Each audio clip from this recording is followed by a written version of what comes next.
मिथिला सुर से हम कंचन झा समस्त मैथिलीवासी के हार्दिक अभिनंदन करै छी और आइ अपने सबके एकटा चैती गीत गाबि कऽ सुना रहल छी। उम्मीद करै छी जे गीत अपने सबके नीक लागत तऽ लाइक करब, शेयर करब, जे केओ गोटे सब्सक्राइब नहि केने छी से सब्सक्राइब कऽ देबै, संगे बेल आइकन के दबेनाइ नहि बिसरब। जय मिथिला, जय मैथिली। सुनू ई गीत। पिया बिनु सुन अटरिया हो रामा, कुह के कोयलिया। पिया बिनु सुन अटरिया हो रामा, कुह के कोयलिया। ककरा से कहबै रामा मन के विपतिया। ककरा से कहबै रामा मन के विपतिया।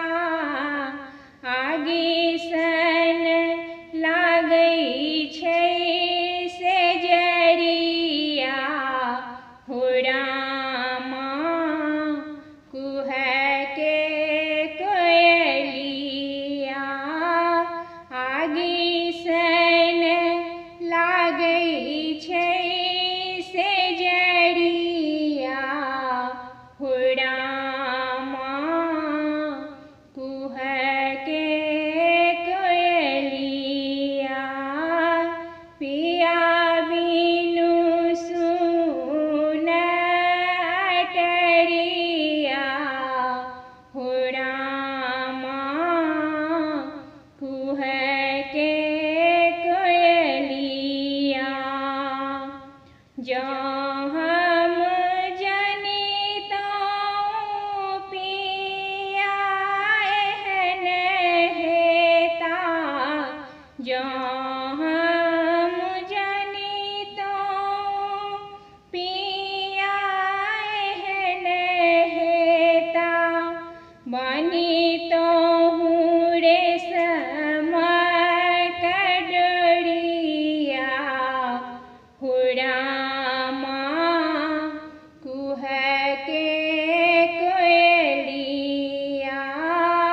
बनितौं रेशम के डोरिया हो रामा, कुह के कोयलिया।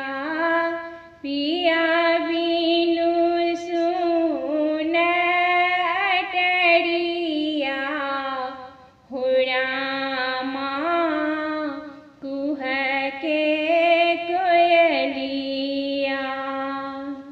पियबा बेदर्दा रामा दर्दो न जाने।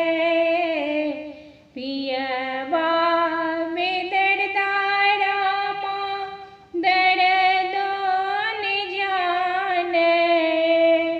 लिखलनि एकोटा ने पतिया हो रामा, चैत